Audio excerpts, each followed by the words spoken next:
Hey guys, yesterday's video about caffeine and cancer got enough interest to warrant making a new video, so I'm happy about that.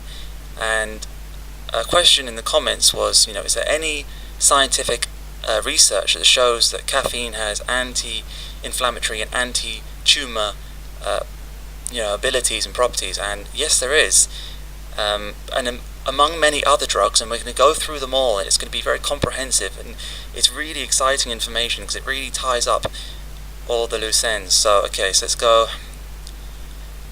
So let's try to go this one first. So here's caffeine saying maybe to block inflammation.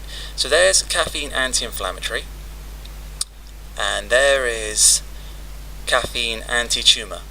So yesterday we established that caffeine raised blood pressure, and today it's showing the connection between the blood pressure, the anti-inflammatory, and the anti-cancer. And we are going to do this with 5 more drugs. Yes, 5. We're going to make the connection with every single one, and it is interesting. Okay, so let's go back here. Here we go. Popular supplements that raise blood pressure. Okay, so the first one is St. John's wort. Okay, so we know it raises blood pressure, but can we make that connection that it has anti-inflammatory and anti-tumor properties? Well, yes, we can. So let's so here we have, let's go to the anti-inflammatory. Inhibitory effects of St. John's wort on inflammation. Okay, so it prevents inflammation, and it's shown to have a relationship with cancer as well, a preventative on cancer. So there we have another connection between blood pressure, anti-inflammatory, and anti-tumor. But it doesn't stop there. We've still got 4 more to go. Okay, so what's the next one? The next one is arnica. Okay, so arnica raises blood pressure. Let's see if we can find anything to show that it has anti-inflammatory and anti-tumor. And does it exist? No, of course it does. Arnica. What is arnica, and how does it work? Arnica is a homeopathic, and it says all this, and it gives you anti-inflammatory here, and you've got kills cancer cells at the bottom here. So again, we see raises blood pressure, anti-inflammatory, and kills cancer cells, kills tumors. Okay, so that's 3. And the last one is licorice. Okay, so licorice raises blood pressure, and I've tested all of these myself because I've got a blood pressure monitor, and I went out and bought all these. So let's go back to licorice. So it raises blood pressure. Is there evidence or anything to suggest that it's an anti-inflammatory and anti-cancer?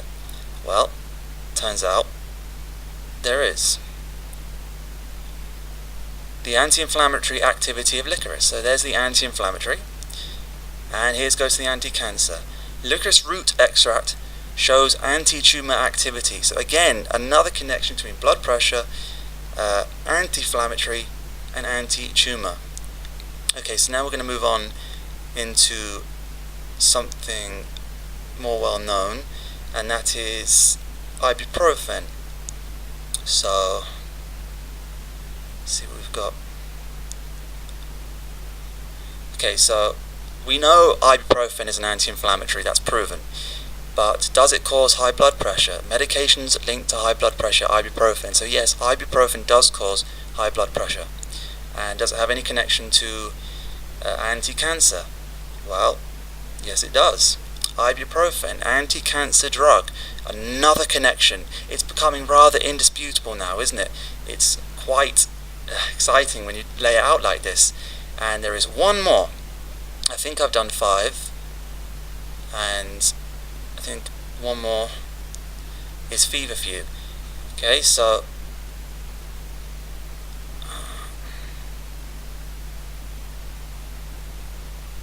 okay, let's do blood pressure. Here's a feverfew side effects list. Okay, so possible side effects, other side effects. These include increased heart rate, raised blood pressure. So feverfew raises blood pressure, and the constituent within feverfew, which is parthenolide, is anti-inflammatory and anti-tumor. Here's the parthenolide, which is the most important part of feverfew. That is also anti-inflammatory and anti-tumor. So that is 6 drugs. 6 drugs every time we make a clear connection between blood pressure, anti-inflammatory, and anti-tumor. And it is because of what I was talking about yesterday with the blocking of that enzyme. So every time we can prove this theory over and over and over again, and when you lay it out like this, it's very convincing, and it's really worth sharing, because still too many people are dying of cancer, and I don't think it's as difficult as they're allowing us to believe it is. I think it's more manageable. So thanks for listening. I hope you found it as interesting as I do, and again, if there's more interest and any comments about this, make more videos there, so thank you.